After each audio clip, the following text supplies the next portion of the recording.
संयोगिता और पृथ्वीराज चौहान की प्रेम कहानी। सभी जानते हैं कि पृथ्वीराज चौहान एक वीर योद्धा थे, लेकिन ये बहुत कम ही लोगों को पता है कि वो एक प्रेमी भी थे। वो कन्नौज के महाराज जयचंद की पुत्री संयोगिता से प्रेम करते थे। दोनों में प्रेम इतना था कि राजकुमारी को पाने के लिए पृथ्वीराज चौहान स्वयंवर के बीच से उनका अपहरण कर ले गए। बात उन दिनों की है जब पृथ्वीराज चौहान अपने नाना और दिल्ली के सम्राट महाराजा अनंगपाल की मृत्यु के बाद दिल्ली की राजगद्दी पर बैठे। गौरतलब है कि महाराज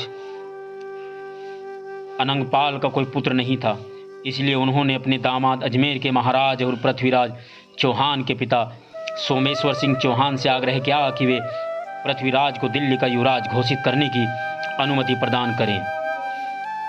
महाराजा सोमेश्वर सिंह ने सहमति जता दी और पृथ्वीराज को दिल्ली का युवराज घोषित किया गया। काफ़ी राजनीतिक संघर्षों के बाद पृथ्वीराज दिल्ली के सम्राट बने। दिल्ली की सत्ता संभालने के साथ ही पृथ्वीराज को कन्नौज के महाराज जयचंद की पुत्री संयोगिता भा गई। उस समय कन्नौज में महाराज जयचंद का राज था। उनकी एक खूबसूरत राजकुमारी थी जिसका नाम संयोगिता था। जयचंद पृथ्वीराज की यश वृद्धि से ईर्ष्या का भाव रखा करते थे। एक दिन कन्नौज में एक चित्रकार पन्ना राय आया जिसके पास दुनिया के महारथियों के चित्र थे, और उन्हीं में एक चित्र था दिल्ली के युवा सम्राट पृथ्वीराज चौहान का। जब कन्नौज की लड़कियों ने पृथ्वीराज के चित्र को देखा तो वे देखते ही रह गई। सभी युवतियाँ उनकी सुंदरता का बखान करते नहीं थक रही थी।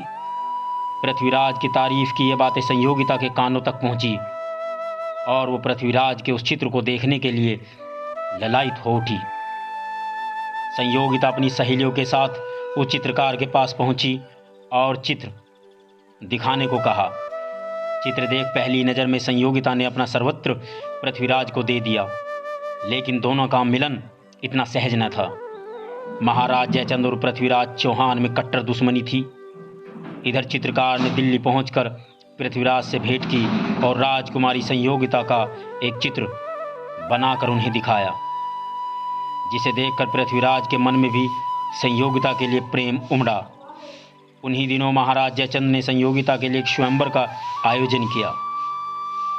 इसमें विभिन्न राज्यों के राजकुमारों और महाराजाओं को आमंत्रित किया गया, लेकिन ईर्ष्यावश पृथ्वीराज को इस स्वयंवर के लिए आमंत्रण नहीं भेजा। राजकुमारी के पिता ने चौहान का अपमान करने के उद्देश्य से स्वयंवर में उनकी एक मूर्ति को द्वारपाल की जगह खड़ा कर दिया। राजकुमारी संयोगिता जब वर माला लिए सभा में आई तो उन्हें अपने पसंद का वर कहीं नज़र नहीं आए। इसी समय उनकी नज़र द्वारपाल की जगह रखी पृथ्वीराज की मूर्ति पर पड़ी और उन्होंने आगे बढ़कर वरमाला उस मूर्ति के गले में डाल दी। वास्तव में जिस समय राजकुमारी ने मूर्ति में वरमाला डालना चाहा, ठीक उसी समय पृथ्वीराज स्वयं आकर खड़े हो गए और माला उनके गले में पड़ गई। संयोगिता द्वारा पृथ्वीराज के गले में वरमाला डालते देख पिता जयचंद आग बबूला हो गए। वह तलवार लेकर संयोगिता को मारने के लिए आगे आए, लेकिन इससे पहले कि वो संयोगिता तक पहुंचते, संयोगिता को अपने साथ लेकर वहां से निकल पड़े। स्वयंवर से राजकुमारी के उठाने के बाद पृथ्वीराज दिल्ली के लिए रवाना हो गए। आगे जयचंद ने पृथ्वीराज से बदला लेने के उद्देश्य से मोहम्मद गोरी से मित्रता की और दिल्ली पर आक्रमण कर दिया।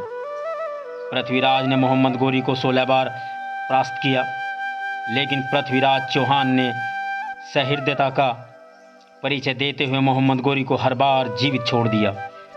राजा जयचंद ने गद्दारी करते हुए मोहम्मद गोरी को सैन्य मदद दी और इसी वजह से मोहम्मद गोरी की ताकत दोगुनी हो गई तथा 17वीं बार के युद्ध में पृथ्वीराज चौहान मोहम्मद गोरी से द्वारा पराजित होने पर पृथ्वीराज चौहान को मोहम्मद गोरी के सैनिकों द्वारा बंदी बना लिया गया एवं उनकी आंखें गरम सलाखों से जला दी गई। इसके साथ अलग अलग तरह की यातनाएं भी दी गई।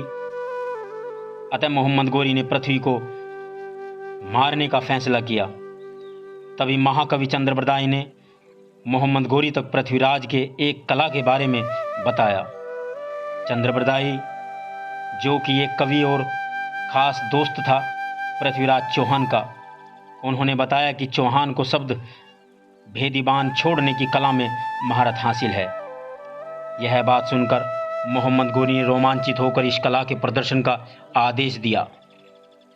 प्रदर्शन के दौरान गोरी के शाबाश आरंभ करो लफ्ज़ के उद्घोष के साथ ही भरी महफिल में चंद्रबरदाई ने एक दोहे द्वारा पृथ्वीराज को मोहम्मद गोरी के बैठने के स्थान का संकेत दिया, जो इस प्रकार है। 4 बांस 24 गज अंगुल अष्ट परमाण, ता ऊपर सुल्तान है मच्चू के चौहान। तभी अचानक अचूक शब्द बेदी भान से पृथ्वीराज ने गोरी को मार गिराया। साथ ही दुश्मनों के हाथों मरने से बचने के लिए चंद्रबरदाई और पृथ्वीराज ने एक दूसरे का वध कर दिया। जब संयोगिता को इस बात की जानकारी मिली तो वह एक वीरांगना की भांति सती हो गई। इतिहास के स्वर्ण अक्षरों में आज भी यह प्रेम कहानी अमर है।